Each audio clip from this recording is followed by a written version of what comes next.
We cannot allow this kind of attitude from Ms. Ong. Allow the members to finish their question, okay? Masyado kang pa-cute eh.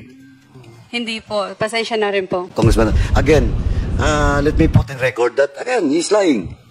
Ms. Cassie is lying because a while ago, he said, while Dennis Cunanan is not present during the time, she said that he gave the money to Dennis Cunanan. And now, sinasabi niya na naman na witness lang daw siya. Again, she represents Lucky South 999 paying such amount to Dennis Cunanan. And of course, Dennis Cunanan is now refuting that. But if Cassie Ong will stand on that statement, she's lying. Please. Because the reason why we tried to be lenient, because you are so young and we don't want you to be put in jail with that age. And accordingly, kapag nag-file na yung mga victims ng human trafficking, we are telling you, walang bail yan. Right away, ikukulong ka.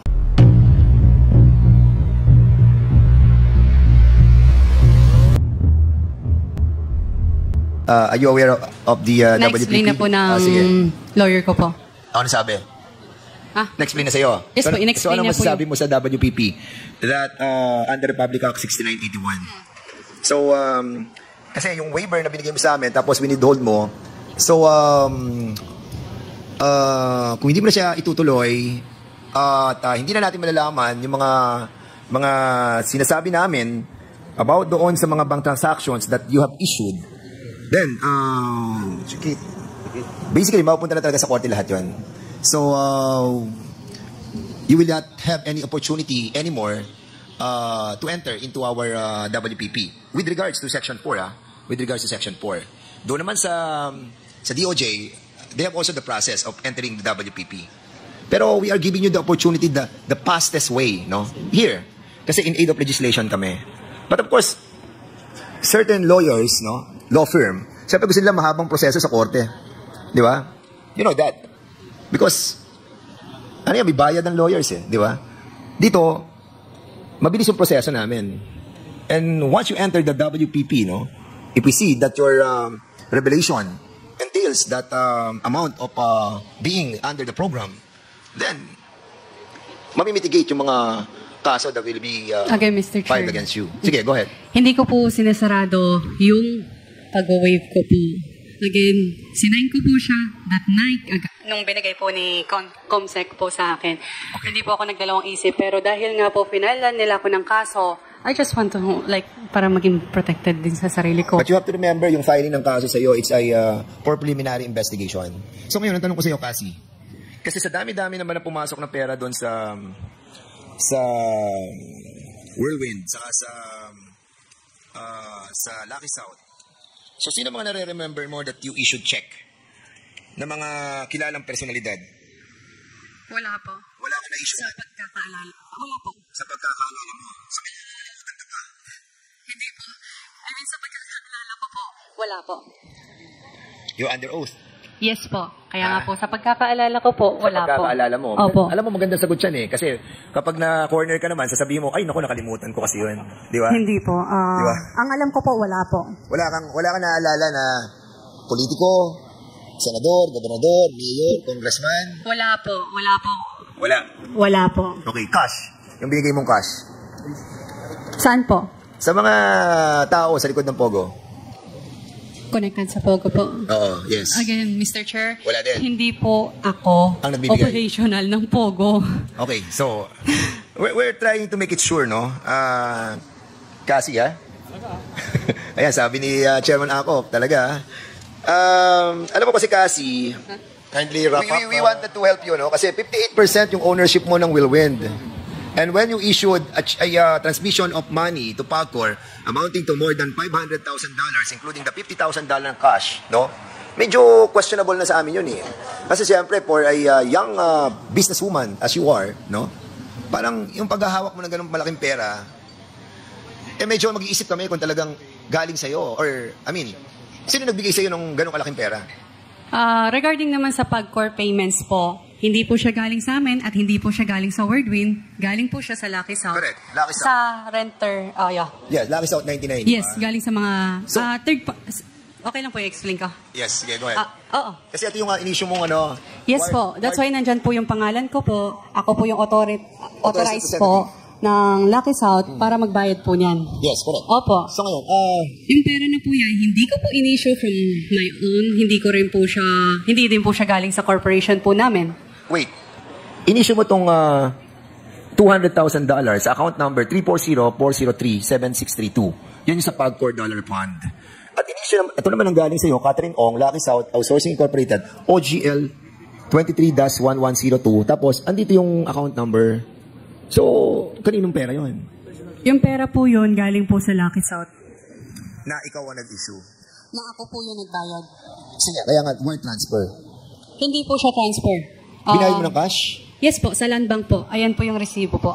Yeah, ikaw nagbayad ng cash sa Land Bank. Yes po. So, dinala mo yung pera na $200,000 sa Land Bank para payment sa Pagcor. Opo. At sino nagbigay sa iyo ng $200,000? Si Mr. Cheng po. Si? Yung assistant ni Mr. Cheng. Sing. C-H-E-N-G. Ayun ang alam ko kasi Chinese eh. Okay. Sige. Alright. Pwede interject lang si Ay, okay. Sige, go ahead, Congressman. Ano lang po, Miss Cassie. Kasi, kanina pa po narinig ko that you are not involved in the Lucky South 999 operation. But inadmit mo po that during your visit in Pagcor to settle the accounts of Lucky South 999 with Harry Roque, bakit ikaw? Di ba sabi mo kanina, you're not involved in the operation of Lucky South 999? Then, all of a sudden, you represent Lucky South 999 sa Pagcor na alam mo po kung pinag-usapan doon. Not the sublease agreement, not the sale of the property in which ang claim mo is real property lang kayo. And you've said na hindi ka involved sa Pogo. But now, you're confirming that you represent Lucky South 999 to settle the account of a Pogo licensee, which is Lucky South 999, doon sa Pagcor. Ay, napaka-inconsistent po. Hindi po. Bakit hindi? Nagbayad lang po ako at nag-present para sa Lucky South 99. Ayun ang problema. Pero po, okay lang po magsalita po? Yeah, tapos pero na. po, hindi po. Wala po akong kinalaman. Mr. Chair. I'm sorry. We cannot allow this kind of attitude from Ms. Ong. Allow the members to finish their question, okay? Masyado kang pa-cute eh. Hindi po. Pasensya na rin po. So let it be a reminder to you, Miss Cassie, na patapusin mo munang magtanong ang ating mga membro bago ka sumagot. Okay po. Pasensya na po. Please proceed, Congressman. Address the chair, Mr. Chair. Ask her, direct her to address the chair. And address the chair. Pag sasagot ka, address the chair bago ka sumagot. Okay? Okay po.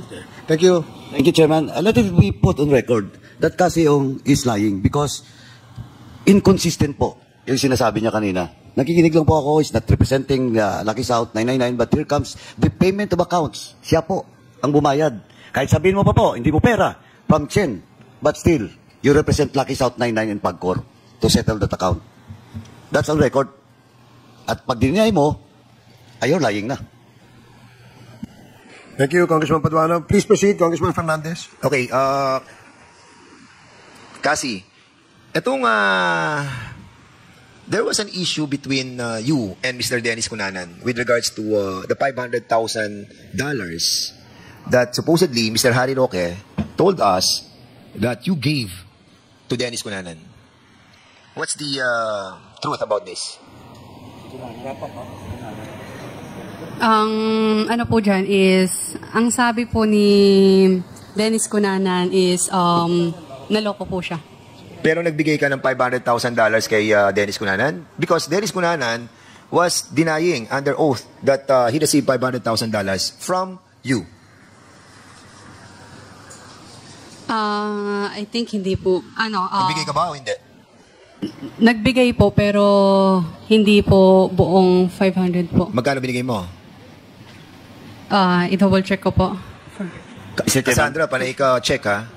Hindi po, Mr. Chair. Hindi mo matatandaan yung ganong kalaking pera, $500,000 or $400,000 na ibinigay mo kay Dennis Cunanan? Personal mo bang binigay yung $500,000? Sabihin na natin $400,000. Personal bang binigay kay Dennis Cunanan yung $400,000 or whatever price is that? Whatever amount is that? Personal ba o hindi? Yes po. Personal. Binigay mo sa kanya. So, kung binigay mo yung almost $500,000 kay Dennis Cunanan, so yung ibig sabihin, nagsisinungaling si Dennis Cunanan. Mr. Chair, hindi po isahan yan. Yes, no matter what. So, basta nagbigay ka ng almost $500,000 kay Dennis Cunanan. Nagbigay ka? Hindi ko po alam yung amount, pero nagbigay po, pero hindi isahan po. Okay, is Dennis Cunanan here? Yes, yes, he's here. Kindly wrap up your question. Yes, I'm about to be done, Mr. Chairman. Mr. Dennis Cunanan, so you were denying the $500,000, and according to Miss Miss Cassie, okay. Cassandra, nagbigay siya sa'yo ng $500,000 or less than $500,000. Ano ba totoo dito, Mr. Dennis Cunanan? Your Honors, we will stand by our statement that we didn't get that. Whatever the reason for their action, I suppose they just wanted to get a payment plan with PAGCOR, which eventually they were able to settle with PAGCOR. So I suppose, Your Honors, on that aspect of the fund that they were talking about, nothing was missing with the government agency, and I suppose that is something that they have to deal with me personally. And we will act on it based on how it is being presented, Your Honors. Because as far as we are concerned, since that time on until this point in time, nothing legal have been happened on our part. We were even being asked support to help them with their reapplication for registration.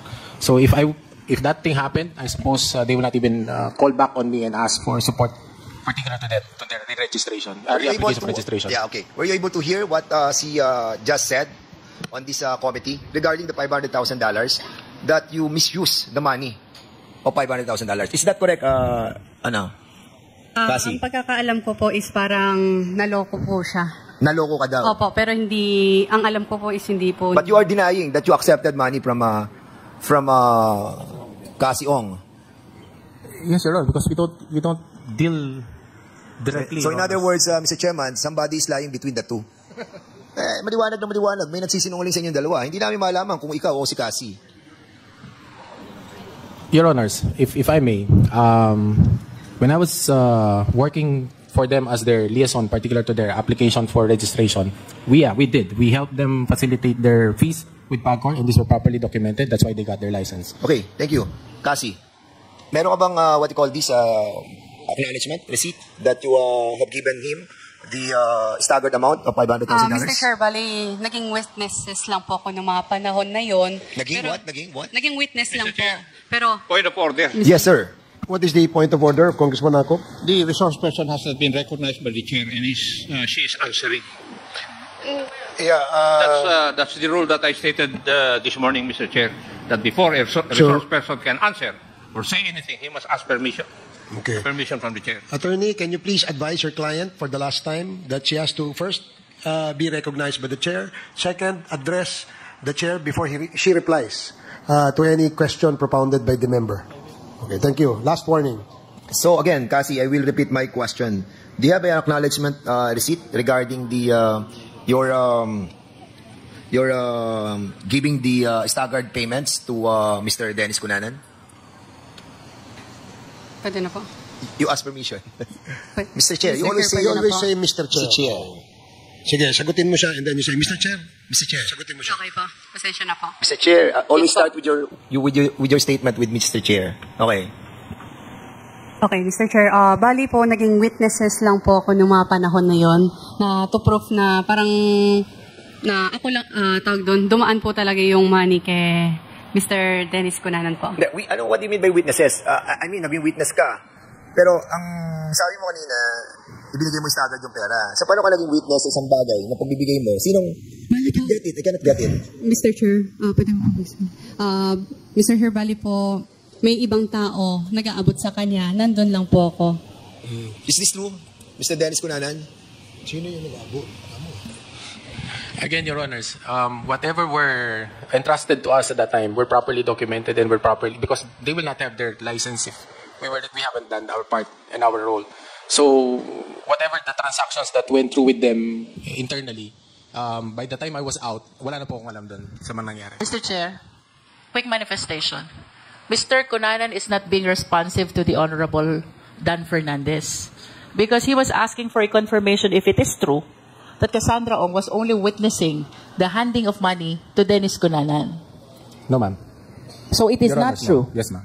Yes, Your Honor. Okay. So, kung naging witness ka lang, Cassie, nung pagbibigay ng pera kay Dennis Cunanan, Mr. Chair, it was denied already by Mr. Dennis Cunanan. With all due respect. Chairman. okay, all right. Chairman. Sige. If, with the indulgence of Congressman, again, let me put in record that, again, he's lying. Miss Cassie is lying because a while ago, he said, while Dennis Cunanan is not present during the time, she said that he gives the money to Dennis Cunanan. And now, sinasabi niya na naman na witness lang daw siya. Again, she represents Lucky South 999, paying such amount to Dennis Cunanan. And of course, Dennis Cunanan is now refuting that. But if Cassie Ong will stand on that statement, she's lying. Dalawa na po. Dalawang instant na. Nung una, sabi niya, real estate lang, wala siyang pakialam sa operation ng Lucky South 999. Nagpag-core sila. Then, eto na naman, kay Dennis Cunanan. Sinabi niya kanina, nandito tayo lahat. You check the record. Sabi mo, binigay mo kay Dennis Cunanan yung pera. Now, you're telling us again, bago na naman na you're just a witness. So you're lying. Just for the record, Mr. Chairman. Dalawa na yan. Thank you. Pag pangatlo, baka mapilitan ako that I will move to cite you again in contempt. Pinagbigyan ka na po nung nakaraan. Thank you, Mr. Chairman. Thank you, Congressman Paduano. Congressman And Fernandez. as a matter of fact, this will be my last question. And as a matter of fact, Miss Cassandra Ong, no, we have to remind you to be truthful. We've been very, very lenient with you, and we hope that you will try to answer all the questions truthfully. Otherwise, this committee again will cite you in contempt. As a matter of fact, the reason why we withdraw you being cited in contempt because you agreed that you will sign the waiver. And unfortunately, hindi mo itinuloy and you were still thinking about it. And we might think also that we will be citing you in contempt if ever that you continue to lie.